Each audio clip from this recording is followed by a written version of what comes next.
Guys, turn your cameras on. There you go. I want to see those beautiful faces. Good morning to everybody. Tamika, Alyssa. Good morning. Good morning. Good morning. How are you? People starting to log I have on right now. Here we go. Yes. So let's give everybody a moment. And guys, my goal is to have this every day as a platform for you to express yourselves, to educate you on what's going on and how we're handling certain situations that are going on in the world, and to help you with scripts and overcome anything that you may feel that is standing in your way. Today, my goal is to talk about mindset. Mindset is going to be what we're going to talk about today because, and I'm going to mute everybody right now. So if you just give me a second, I will mute everybody. And when you want to speak, please feel free to just unmute yourself. So this way I don't hear any background noise, right? Because it was a little bit distracting yesterday. So the very first thing is yesterday's call, the video was edited and sent out to your team leaders. They'll be sending out. So if there's something you wanted to refer back to, we can do that. And everybody in the Market Center will get it. Each and every day at 12 o'clock. I know yesterday we said 11. I'm moving it to 12. It seems to be allowed for more lead gen time in the morning, get things done, and able to sit down and have a conversation with you guys. So to start off, is anybody, what are you feeling? What are you going through? You know, this is the care part of the conversation, that we care enough about you that I want to hear what's going on in the world. So who would like to speak up? I would. Can you hear me? We can, Jane. Good morning to you. Good afternoon. Good morning. Good afternoon. I have a number of buyers who are hesitant to do anything. They're waiting to see what's going to happen. So I don't really have a script as to what I should be saying about that. You know, they don't want to fly. There was a conversation yesterday about them possibly driving, but how would you go about the conversation? Well, this is perfect because today's Zoom is going to be on the mindset of agents, buyers, and sellers. So we're going to get to that portion. So just hang tight, and we're going to address exactly what you're speaking about right now. So that's a great question. Love that. Who else would like to talk about whatever they're feeling or situations they're going on before we move into mindset of real estate agents, buyers, and sellers? Okay. They just started. Yep, we just started. That's right. So who else would like to chime in? Okay, let's start off then. I'm going to start off, guys, make this easy. We're going to start off with the mindset of real estate agents. So this was your opportunity, what you're feeling and what you're going through. So I think it's most important that we talk about who you are. Yesterday we spoke about knowing your audience. Today I want you to understand who you are. So we're all one of three people. You need to decide who you are and where you fit in. There's no judgment here, but know this. Are you the optimist? Are you the pessimist? Or are you the resourceful realist? And understand that the resourceful realist is the person who prepares for the worst and strives for the best. So how do you see yourself? And guys, there's no judgment here. Who are you?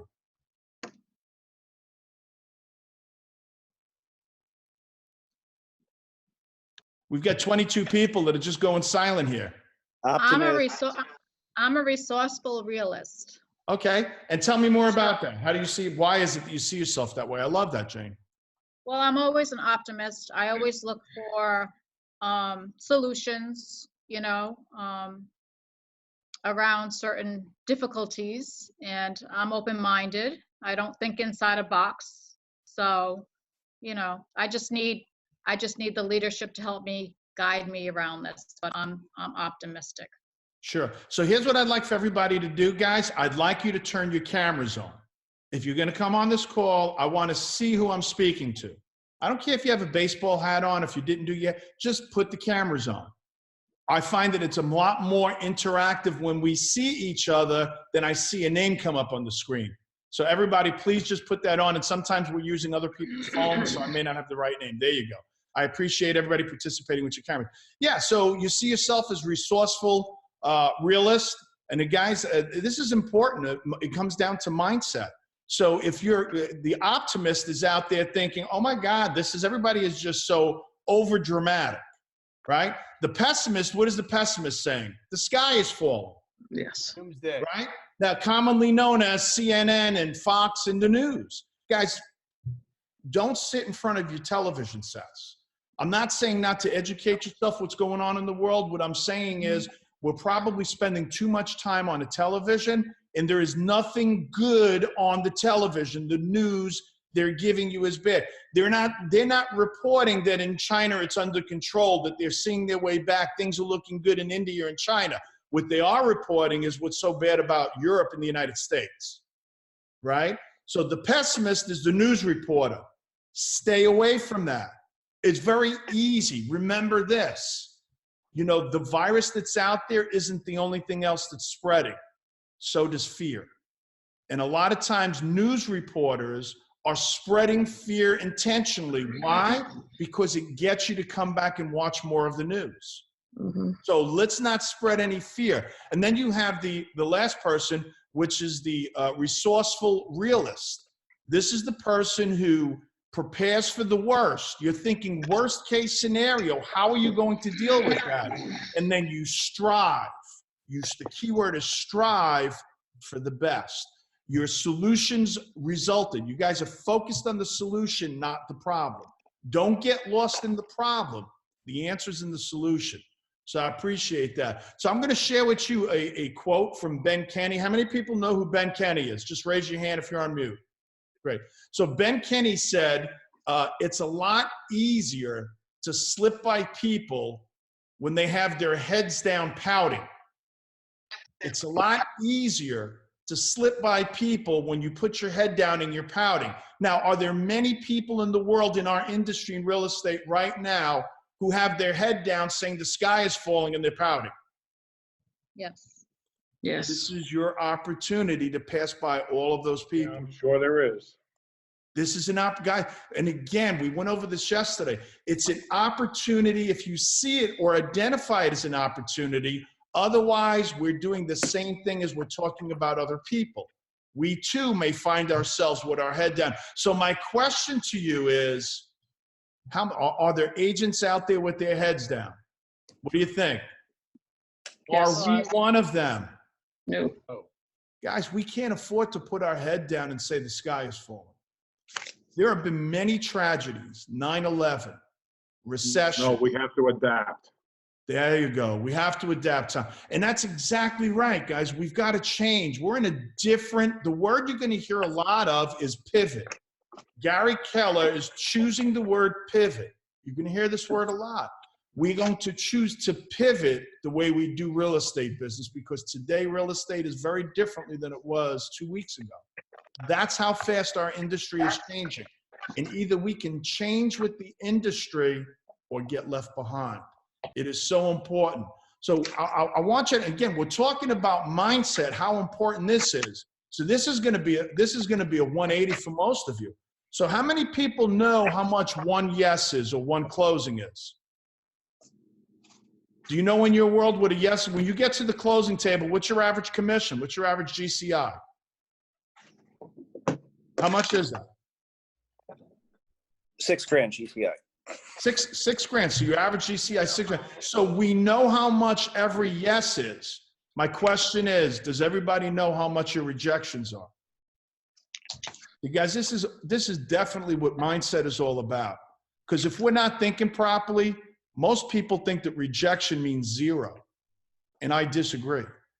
What if we just change the way we process information? What if for a second, what, Lou? $6,000 later. $6,000 later. What if we change the way we process information? And let me give you an example.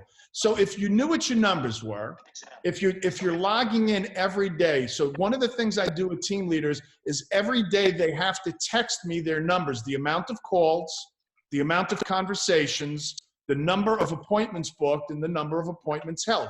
They've been doing this since January 1st, every day without fail. Now, because I have those numbers, If let's say the office, the team leader has 40 appointments in a month, and I know that they've had 480 conversations, right? Well, then we can just divide 40 into 480, and I know that that means it takes 12 conversations to get one appointment. We know our numbers. And I'm just giving an example. Those aren't real numbers. Usually it's probably each team leader's anywhere between 5 and 7 conversations books one appointment. Anywhere from 5 to 7, 5, 6, or 7. So if they want to book two appointments a day, well, just do the math. If your number is 1 out of 5, that means they have to speak to 10 people a day to get 2 appointments. So the question is this, Lou, you said your commission is $6,000. If you knew that you spoke to 100 people and for every 100 conversations you had, you got 1 yes, 1 closing, 1 commission. So 1 yes equals $6,000. How much does 99 rejections equal? Depends on what I do with them. Well, the answer is 99 into 6,000 goes how many times, guys? 61 times. So if 1 yes equals 6,000, you understand that one rejection equals $61.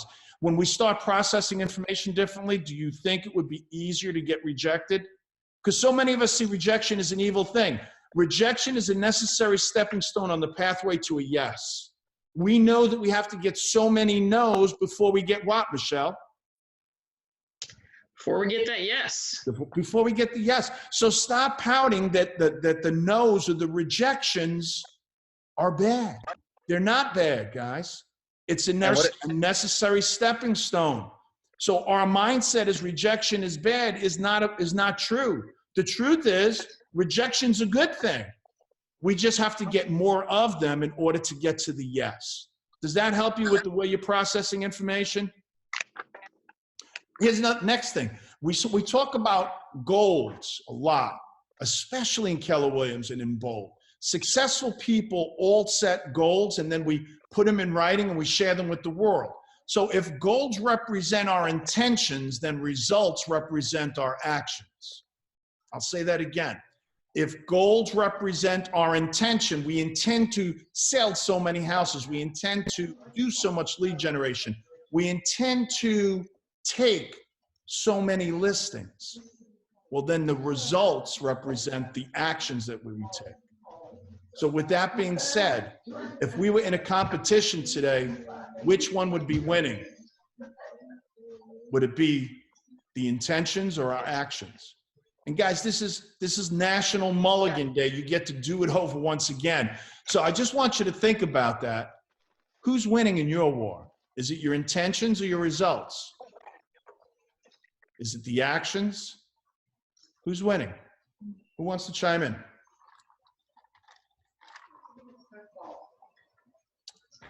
Guys, this is a lot more fruitful when people speak. I say action. Good. So for Jane, it's all about action. So what actions are you taking?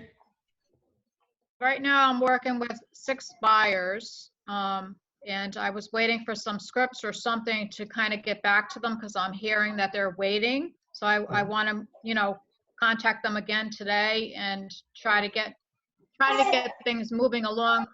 And I'm also meeting with some business people, trying to get their business also. So I've got some things going on. Just the hesitant as to what's going on around us right now has people kind of at a standstill. I had one client last night tell me he wanted to wait till Friday, and a few other people are waiting. So, actions help, but in this situation, it kind of puts you on hold a little bit also.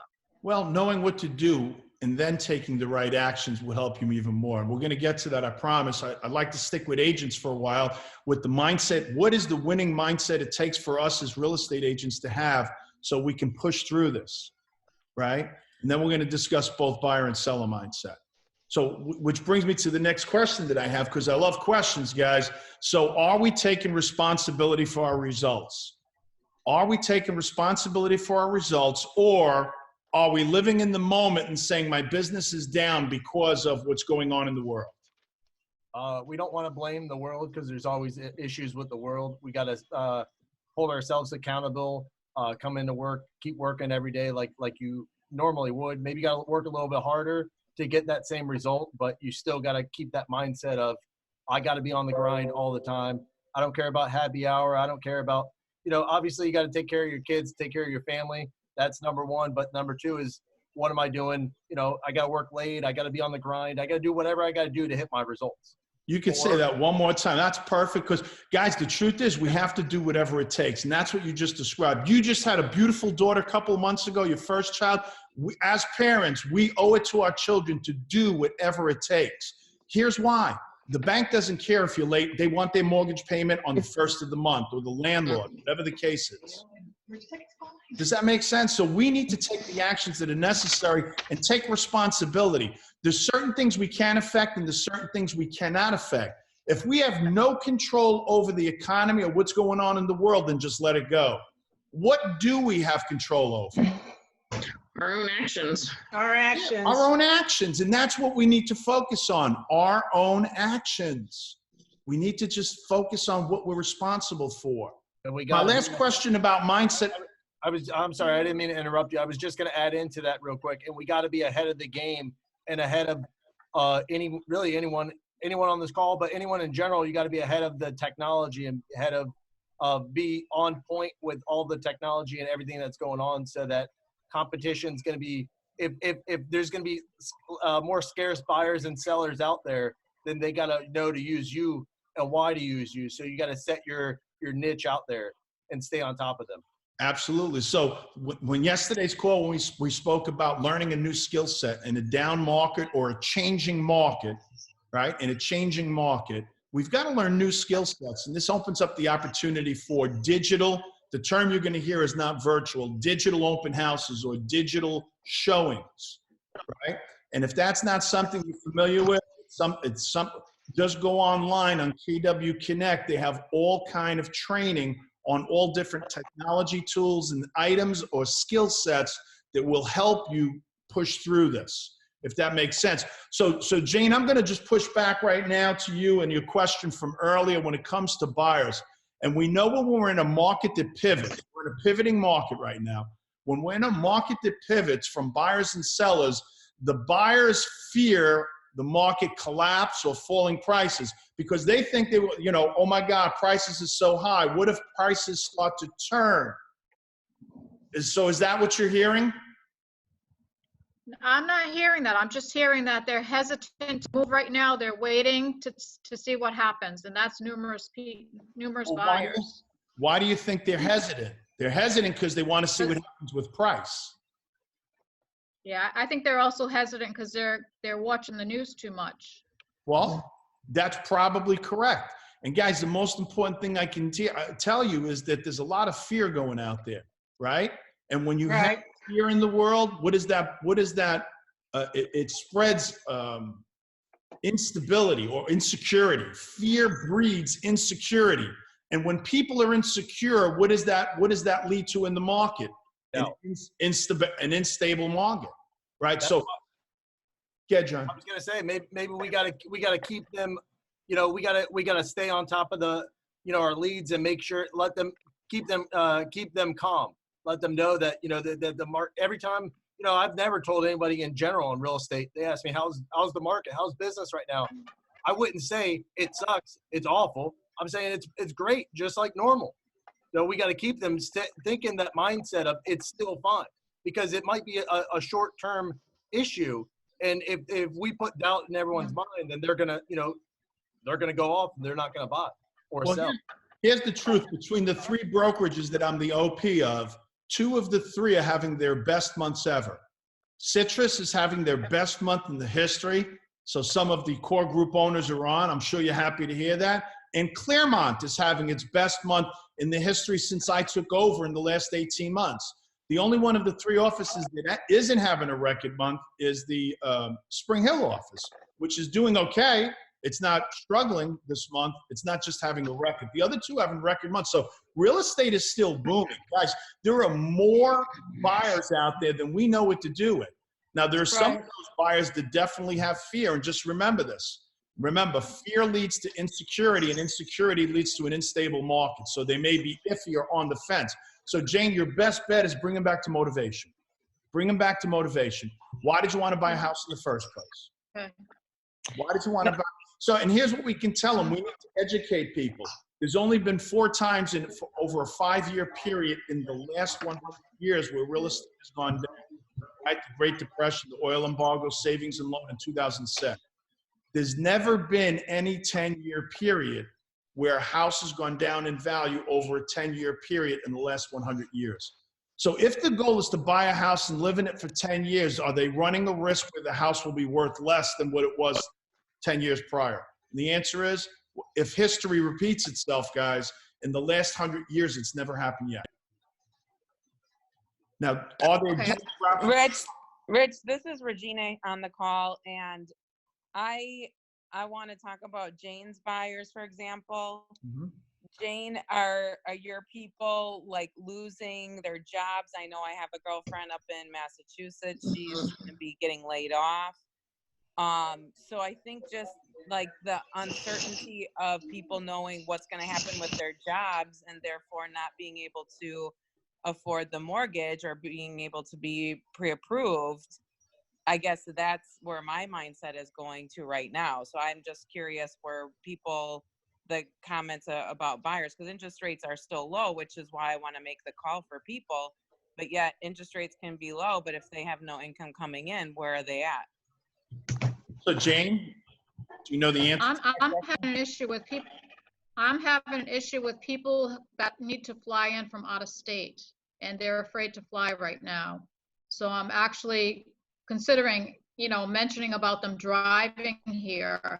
I don't know how to go about it. They're afraid to fly. That's one of the reasons a few of them are on hold. How about Can you Facebook hear me? Live? Or you could send them a bomb video. Facebook Live, A what? bomb video, To a virtual showing. virtual showing. Virtual showings.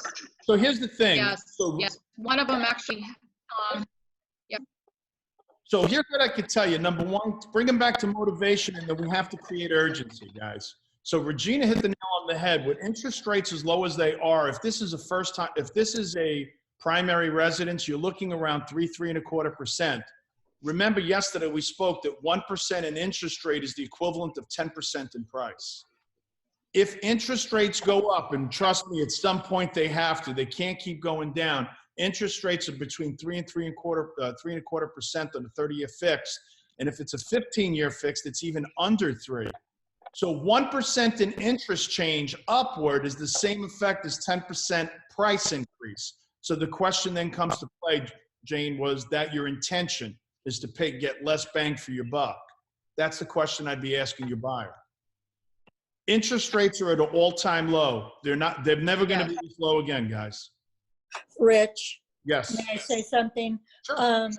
I'm thinking a lot of the fear is following up with that. They're not sure if they're going to be able to keep their job. Number one, I think is the biggest thing. And I have found a lot of times with out-of-state buyers that a lot of times they will have family members or friends in the area that they want to move to. So for Jane's buyers, that would be a question I would ask. And like was stated before, do a Facebook Live or take your camera in there and walk through the house with them on the phone with you doing a video so that they can ask questions while you're in the house.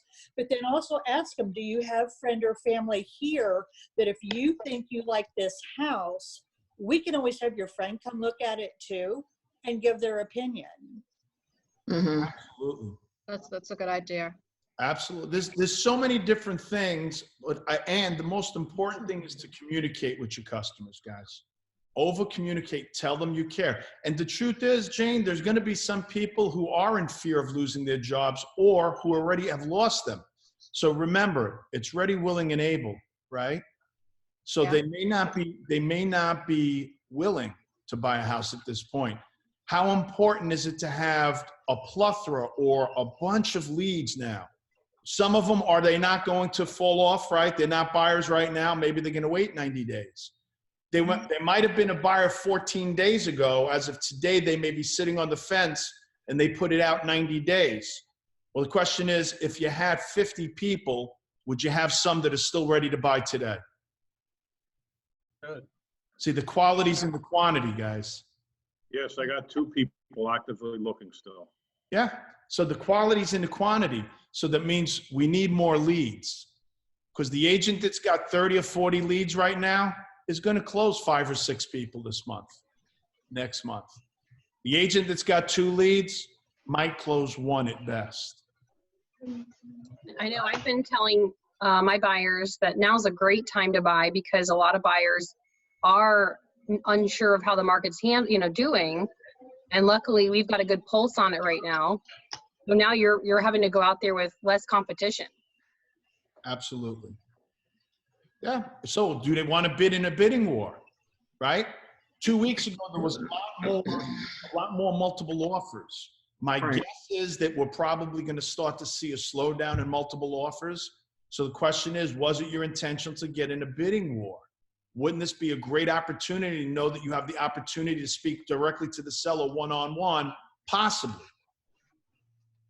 As time goes on, I'm thinking those multiple offers, and Tamika and Katie, anybody on the phone, John or Michelle, any big agents? So are you start seeing less offers, multiple offers on your listings? What are you seeing?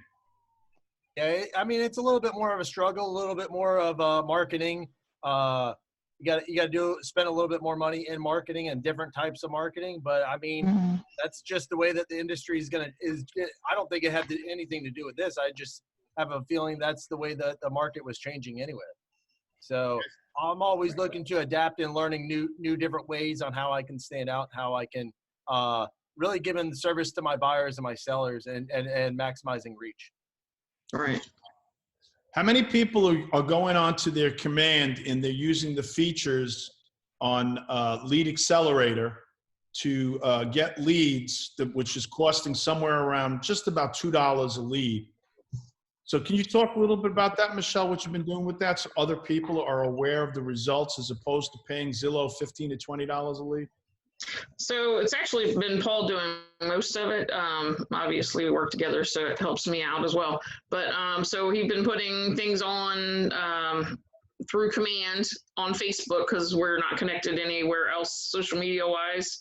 But through Facebook, when we've been getting quite a few leads, so, and then following up with them. Now, sometimes they don't put, relevant information like real phone numbers and stuff like that. So it makes it a little difficult, but sometimes they actually do. But, that's the same thing with a Zillow lead or anything. Also, you're going to get the same people, putting false information or not. So, but they're way too creative lead. So are you creating your own landing page or using Facebook's Yes. landing page? We're creating our own landing page. Okay, that's why you're getting false information. Okay. So my suggestion would be to use Facebook's landing page. Here's why. If they click on the button that says request more information, Facebook auto-populates their real information for them. They don't fill it out. Facebook does. You won't get any more Mickey Mouses. So stop using your own landing page and start using Facebook's. They auto-populate for them. Hey, Rich, we did that. We sampled that with an agent in our office, and who we marketed 2 of his listings. We used the Facebook lead capture form on those 2 listings, spent $20 on each of the listings. 4 days into it, I haven't followed up recently, but 4 days into it, one of those ads generated 19 leads. The second ad generated 16 leads. So that's what, 35 leads off of $2 a day. So he was $8 into the whole thing. And he's That's already pretty generated typical. that many leads. So he's got 35 leads for $8. Correct. That's less than $1 a lead. That's about 30 cents a lead. Correct. But guys, what did Gary suggest we do in times of a different market, a pivoting market? Double down on your lead gen and marketing. Yep. Double down. Guys, you need more leads. Yeah, one thing We may find that our ratios go up, that if we knew that it was 1 out of so many closed, 1 out of 20, 1 out of 30, 1 out of 40, that in uncertain times that number may increase, so we need to communicate with more people. So has this helped you, Jane? I've had good results with Facebook also. I spent $100, I got 185 seller leads, and I spent $30 and I got 130 buyer leads. So $30 got you 130 leads? You know what? I'm sorry. I got 122 leads, buyer leads, and $30. yeah, and for $100, I got 185 seller leads. That's right. That's good. That's like a quarter a lead or something like that. That's just crazy. Lead for the seller side and 22 cents for a buyer side per lead. So here's what I can tell you. You know your numbers. You're tracking your numbers. Kudos. Everybody needs to do that exact same thing, is to track your numbers, guys. Let's talk about the seller for a second. What are sellers thinking in this market? Some are afraid to list their house right now Why? because they're afraid that it's just going to stay on the market for for longer, and then it's going to lose value. And they don't want people coming through their house. Yeah, say it again, Laura. That's exactly right. Some of the sellers are thinking they don't want strangers in their house spreading germs. Right. That's a real concern, guys. So if So what do you got a suggest? suggestion, if it's my seller, is we're going to do virtual showings. What if we listed your house and we never brought anybody through? Virtual tours, virtual showing. Mm-hmm. And then extend the as-is period to give them time to come down and check it out. And at the same time, Laura, if a buyer were to come by paying cash from out of town, do you want to miss out on that opportunity to miss out on a buyer that's paying cash where we don't have to get an appraisal, where there may or may not be an inspection? Was it your intention to miss out on that person? Now, if Laura's a seller at this point, she's second guessing her thought about fear, right? So that's really important. So think about this too. What about people who are buying and selling? Buying and selling. So I've got to sell my house to buy another house. Let's just assume it's not a move up or a move down. And people have the fear of where's price going to go, right? Is there a shift? It's at the top of the market. And the answer is, does it really matter where price goes? Because if you're going to buy and sell in the same market, we're either going to overpay and get overpaid for our seller on our listing and pay too much on the buy side, or guess what? If the market would have collapsed like in 2008, then you're going to sell it wholesale and you're going to buy it wholesale. The challenge is people always think they're going to sell up here at a high price and buy down here at wholesale. Does it ever work that way? No. It's the same market. You're either going to pay, if prices increase 5%, then you're going to pay a higher price for the purchase. You're going to get paid a higher price. Mm-hmm. Common sense. So it doesn't matter where the market is high or low. If you're doing two transactions, you're going to gain on one side and lose on the other. I do have a scenario like this that we have a challenge to overcome, and that is our appraisal periods are being extended due to the mortgage industry is currently flooded. And so a lot of our financing periods and different due diligence periods are having to have a longer extension on them. So we are seeing that's definitely something we have to have a conversation up front with both buyer or seller. Absolutely. With the amount of refis right now, Katie, because of the interest rate, people are locking in. Mortgage companies and processors are inundated with paperwork right now. Yeah. So Have you seen the new addendum that just came out from Florida Realtors in reference to the virus? I have not. That came out, I sent it today. Yeah, it came out today. It's on Form Simplicity, and I definitely think everybody should take a look at it. Could you send me a copy of that, please, Laura? I'll be happy to. Either email or text me. I'd love to take a look at that. Okay, yeah, came right Just out. give us a brief summary of what was in there. It was just, it was an addendum that, extending the as-is period, extending the closing date, extending the mortgage time, just to allow for the virus. I mean, what's going on until things straighten out. So it's not a unilateral extension though. So buyer and seller both have to sign it. Buyer and seller both have to sign, absolutely, like any addendum like that. Yes, absolutely. So one conversation I can advise you not to get caught up in the middle is the one of force majeure. Don't get caught up in it. that's on the contract where there's some catastrophic event, earthquake, something where contracts will be extended. It is a legal term. It is a legal term. Are we allowed to explain legal terms? No. So if somebody asks you what force majeure is, my best guesstimate would be is I'm not an attorney, Laura. I have you on my screen, so I'm gonna talk to you. So Laura, I'm not an attorney, but if we put this into my cell phone, let's see what pops up. Let's take the definition from that. Do not advise them what that means, or this may be considered a natural disaster, and they may. Let's not get into that conversation, guys. Don't explain what it is. It's a legal term. Stay away from it. Right now, I don't know if this is going to be applicable. Somebody's going to wind up suing because they want to extend it and the seller doesn't. And they're going to say it's force majeure and let the attorneys handle this. I don't know how to advise them of this term.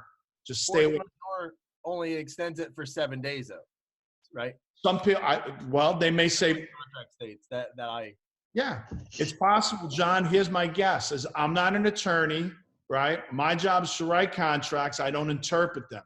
So if that's a concern for you, you should reach out and speak to an attorney, somebody who can explain that term. That's how we should handle it.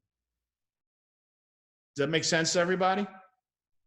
Don't get caught up into the legalities. We're not attorneys. We're real estate agents.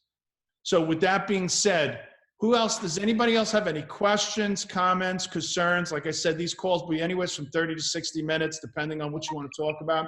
Does anybody else have anything they want to ask or anything they'd like to say? if someone's unsure about what they should do with buyers and sellers, we'll pay referrals. There you go. It sounds to me like, John, you're certain of what to do with them, right? Hey, Rich, We'll take care of Yes. it. can you hear me, Rich? Yes. Susan Elliott. Yesterday, we had a wonderful mastermind session with Beth Gravilla. Okay. And to add on to how to handle listings or new listings right now, she had proposed the wonderful idea of just scheduling a date range for showings only. So talking to the sellers and telling them, hey, if you could arrange to go stay with family members or whatever for 2 to 5 days, we can schedule showings only for those days where people can come through the house. And then we will wipe it all down with antibacterial afterward. I thought that was brilliant. You know, could be something you do is just say showings on Saturdays between 10 and 5. And all of a sudden, instead of getting 2 showings on a Saturday, you may get 12 and then go Clorox wipes after. Yeah. Something to think about. So here's what I'd like to know. On tomorrow's call at 12 o'clock, what topics would you like to discuss? If you only had 1 or 2 topics, what would you like to discuss tomorrow? Rich, I thought you said you weren't doing them on Friday. I'm going to do it. I'm going to do it 5 days a week. You know why, Tom? I think at times like now, we need to be more visible and education is more important now than ever. I've moved them at 12 o'clock because I do have a bold call every Friday between 10:30 and 11:30, or 10:30 and 11:30. So at 12 o'clock. So Okay.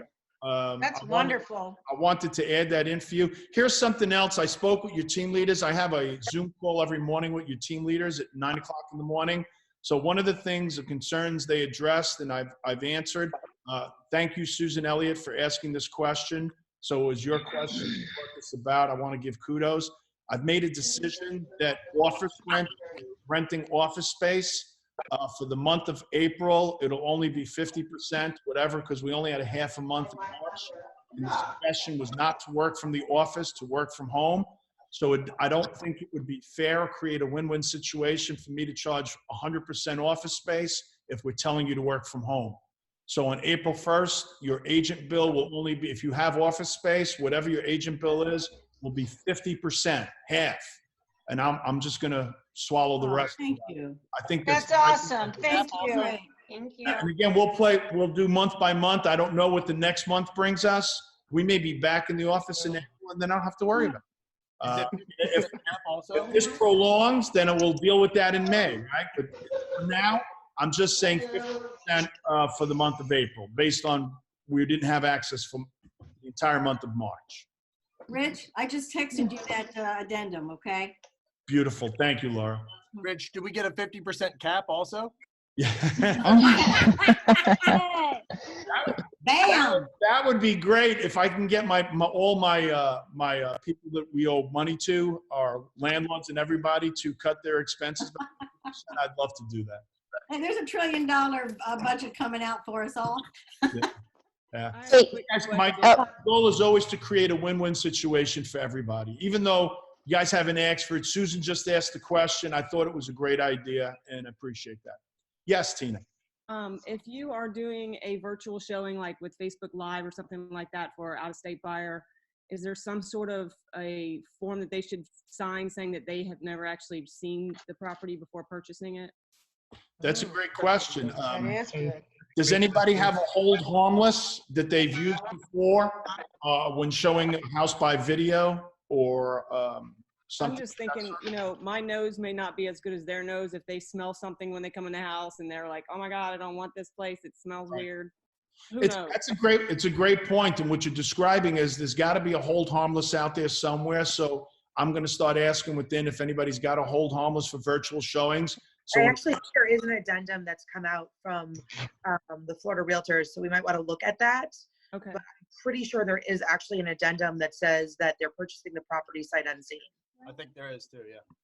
Beth, do you think you can research that and send me a copy so I can put my eyes on that and take a peek at it? Yeah, absolutely. And that other addendum that Laura was talking about for the agents that are on Murray's broker forum, I know Sally Wagner has posted it there as well. So if they need another way to access it, they can get it directly from Murray's broker forum. Yeah, Sally did post it on Facebook. Beautiful. So Tina, that would be the kind of hold harmless that they're signing off, that they saw it online and it's sight unseen and they're waiving the right to sue the agent. Now, coming from a listing agent perspective, I know we're in a different time, but one thing that whenever we have folks who come in and agents are previewing for their customers and we get offers where they are sight unseen, I know I've been hesitant on, you know, on those because they are sight unseen and I've seen them where they do fall through and get canceled. Kind of just looking for an objection handler because if there's other agents like me, you know, I've got to overcome my own, you know, monkey mind, so to speak. And I've got to overcome theirs too. Yeah. So as a listing, I think as a listing agent, though, it sounds. I haven't seen the form. What's the princess's name behind you, Kate? This is Abby. Hey, Abby. So I would think as a listing agent, I'd want to see that because that's true hold harmless. It's not going to enable the buyer to bow out because they didn't see the house. Okay. So that's why I want to see the verbiage in there and what it says. That if I'm a listing agent, I'd want one signed by the buyer that says, you know, look, we're not going to take the house off the market and have you come down the day of closing and say, I don't want to close because I don't like the rug. It smells like cigarette or whatever like that. Right. So I think that's important. So Beth, if you can get me that document, Laura already sent me hers.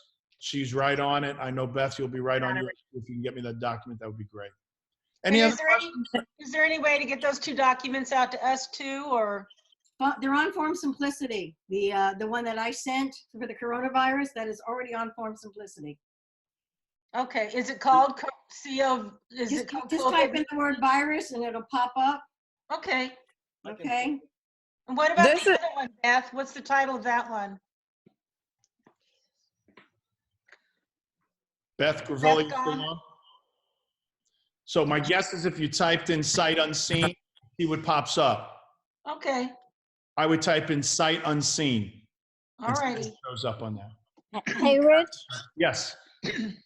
One of the things I've had an issue with, because I've had two closings, one today and one Monday. Congratulations. Well, I have people in assisted living and nursing homes.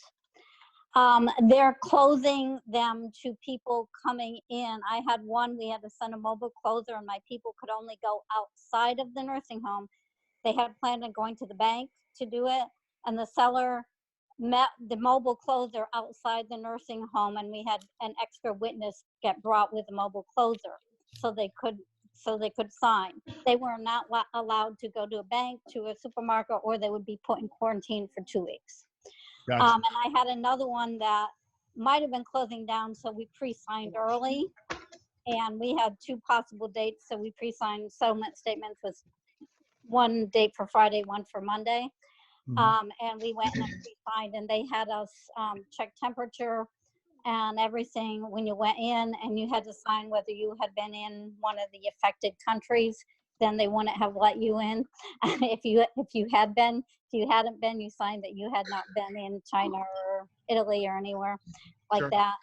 And they had everything blocked off, and they had us go into one separate room to do the closing. Yeah, I think that's fantastic. Do know that they do have, you can close electronically, although a lot of the mortgage companies are reluctant to do so. Find out, and this is bulletproofing your transaction. Find out ahead of time if you can have your seller pre-close 3 or 4 days before closing. So this way there's no wild cards in the scenario. Get them to close 3 or 4 days, right? So the house can't transfer until it's been funded by the bank or the person, if it's a cash deal. So if we can get them to close 3 or 4 days early, the seller, then it's just a matter of the buyer. Let's control our customer. Yeah, I do that. I probably have pre-signings 75% of the time. Good for you. I love that. So you're practicing. My best sellers practices all the time. pre-sign usually a week before, sometimes just 2 or 3 days before. They might be leaving ahead of time. Sure. So we go in and pre-sign, and then if there's some minor change, they just have to sign the settlement statement, or there's a minor thing they can do from their house, but they don't need a notary. Love that. Love that. All right, guys, so here's what I want to wrap up with. What do you want to have for a topic for tomorrow? Have you already discussed the best ways to bulletproof all your transactions? I mean, I know we're kind of talking about some of that today, but We could that's chapter 12 in the book Shift. If you want to bulletproof the transaction, if you want to focus on that. Is there anything else you want to talk about tomorrow? Gifts at the office. Well, this is Regina, and I'm very curious about this lead accelerator that you guys were talking about. I did do a Facebook ad. I spent $30, and I don't know where to go and get the leads now. And I don't remember if I went through Lead Accelerator or not, because it was about 2 weeks ago.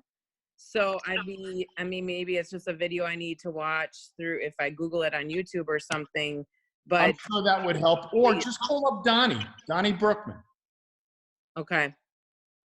I would just email Donnie or text Donnie Brookman and just go in. If you go into command and just ask the question, click on the question mark and type in your topic, it'll give you an answer. It'll show you a video. Okay. Okay. All right. You can get Donnie on one of these calls? I'm sorry? You think we can get Donnie on one of these calls to kind of help us ways to work new tech ideas or something? So I think I've got a close enough relationship with Donnie. I'll see if I can't get him on for about 15 minutes. He's really in high demand these days. I will do my very best to get him on for either tomorrow or Monday for 15 minutes. That'd be Great. great. Donnie does a call every Thursday at 3 o'clock that you can live stream in with them. Yeah, he's on Tech Talk. Yeah, and I'm on the Tech Ambassador call with him every Monday as well. So I've got a lot of that information, Rich. So let me know if you want me to prepare something to talk about, okay? I appreciate that, Beth. So Maybe you want to speak to Regina since you're in her office, Beth, and help her out with that? Absolutely. I'll give her a call right now. Thank you, Beth. Yes, Tamika. I just wanted to say that we're using it as an opportunity. So, we're all learning something from this virus. So we've been reaching out to our sellers for the listings. We've been communicating, making sure that they don't have any unqualified buyers that are going to their home ahead of time, that they're aware of all the conditions with the property, that we're taking all the extra measures, and then they have been very receptive to all of that, offered the digital showings and stuff like that. But it's been a tremendous opportunity to reach out to the people in our database, and as well as other agents. Other agents are out there pouting and crying right now because they don't have what we have. We're a technology company that sells real estate, and that's what we've been preaching to everybody, and it's working because now I'm inviting agents on these Zoom calls, and they're begging to be a part of them. So it's been a great opportunity to build relationships with other agents and give them support as well. Not only are just our buyers and our sellers, because they're hurting out there as well, and they have no idea how to to respond to the market. Amen. I love what you're doing because you're creating a win-win situation because you're going to be dealing with these agents down the road and next week, next month in a transaction. So kudos to you. Guys, with that being said, I've got my next call in about 5 minutes. So I love you. I'll speak to you. And tomorrow at 12 o'clock, tune in. Thank you. Rich. Thank you.